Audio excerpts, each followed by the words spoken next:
कोल्हापुरात भाजपचा शक्तीप्रदर्शन सोहळा, मोठा भाऊ असल्याचा महाडिकांचा दावा. भाजपच्या जिल्हा परिषद व पंचायत समितीत निवडून आलेल्या सदस्यांचा आज सत्कार सोहळा पार पडला. मंत्री चंद्रकांत पाटील, खासदार धनंजय महाडिक तसेच भाजपचे इतर पदाधिकारी व नेत्यांच्या उपस्थितीत हा कार्यक्रम झाला. कोल्हापूर जिल्हा परिषदेत ठसा उमटवलेल्या सर्व निवडून आलेल्या उमेदवारांना प्रोत्साहन देत मंत्री चंद्रकांत पाटील यांनी मार्गदर्शन केले. तर खासदार धनंजय महाडिक यांनी मतांच्या आकडेवारीनुसार भाजपच जिल्ह्यात मोठा भाऊ ठरल्याचे प्रतिपादन केले. जिल्ह्यात सर्वाधिक मतदान भाजपला, त्यानंतर राष्ट्रवादी आणि मग शिवसेना. भाजपच सगळ्यात मोठा भाऊ असून 12 जणांना पदे मिळणार आहेत. काँग्रेसचे सदस्य 27 वरून 14 वर आले तरीही ते आनंद व्यक्त करत होते. भाजप मोठा भाऊ म्हणूनच सर्वांनी मिरवावे असे महाडिक यांनी सांगितले. यावेळी मंत्री चंद्रकांत पाटील म्हणाले, मतांची टक्केवारी जास्त आहे, फक्त जागा कमी आहेत, त्यामुळे पूर्णपणे मागे गेलो आहोत असा परफॉर्मन्स नाही. संघटनेत सातत्य ठेवल्यास व्यक्ती मोठी होते. सकाळचा माणूस दुपारी कुठे आहे हे कळत नाही असे नसावे. 22 तारखेला 1 लाख बूथवर मन की बात कार्यक्रम ऐकायचा आहे. संघटनेशी नाते हळूहळू वाढले पाहिजे. जिल्हाध्यक्ष होण्यासाठी सातत्य आवश्यक आहे. लोकांना पुरेसा न्याय दिला पाहिजे. मदत लागल्यास कळवा. प्रभावी लोकप्रतिनिधी होण्यासाठी जे करावे लागेल ते करा असे सांगितले. काही लोक सांगतायत की आम्ही जिल्ह्यात नंबर 1 आहोत. काही लोक पराभूत होऊन सुद्धा गुलालात नाचत होते. अशा अनेक गोष्टी आपल्याला पाहायला मिळाल्या. मुद्दा म्हणून मी आकडेवारी सांगण्यासाठी या ठिकाणी उभा आहे. यावेळच्या ज्या जिल्हा परिषदच्या निवडणुका झाल्या त्यामध्ये आपण 41 जागा लढवल्या, 12 विजयी झाल्या. राष्ट्रवादीनं 40 उभा केल्या, 20 जिंकल्या. काँग्रेसनं 38 उभा केल्या, 14 जिंकल्या. शिवसेनेनं 32 उभा केल्या आणि 9 जिंकल्या.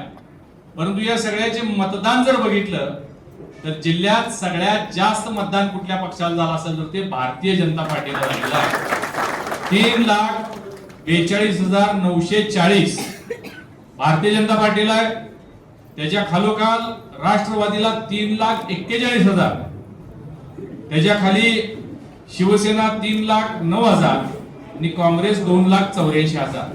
या अर्थानं भारतीय जनता पार्टी हाच जिल्ह्यामध्ये मोठा भाऊ आहे हे सांगण्यासाठी मी आपल्या समोर उभा आहे.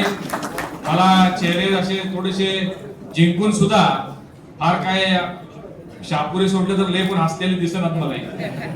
तुम्ही सगळेजण सत्तेत आलेला आहात. 5 वर्ष तुम्हाला सगळ्यांना पद मिळणार आहेत. भारतीय जनता पार्टीमुळे तुम्हाला उमेदवारी मिळाली, संधी मिळाली. तुम्ही सगळे जिंकलेले आहात आणि 5 वर्ष सत्तेमध्ये असणार आहात. या जिल्हा परिषदेच्या माध्यमातून जिल्ह्याच्या कानाकोपऱ्यामध्ये विकास करण्यासाठी, भारतीय जनता पार्टीचा पक्ष वाढवण्यासाठी, इतर जिथं आपण जिंकलो नाही तिथं पोहोचण्यासाठी 12 लोकांच्या माध्यमातून आपल्याला इथं काम करायचं आहे. निधी मोठ्या प्रमाणात उपलब्ध असणार आहे आणि वाटणी सुद्धा माहितीची सत्ता जिल्हा परिषदेवर आल्यामुळं वाटणी सुद्धा आपल्याला त्या प्रमाणात मिळणार असल्यामुळं 12च्या 12 लोकांना काही ना काही पद, काहीतरी समित्या आपल्याला सगळ्यांना मिळणार आहेत.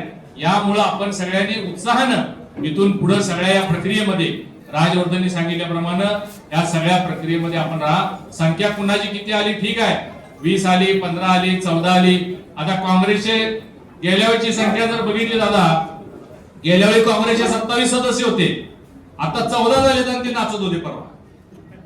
आमचे 14चे 12 झाले, आमचे 2 कमी झाले.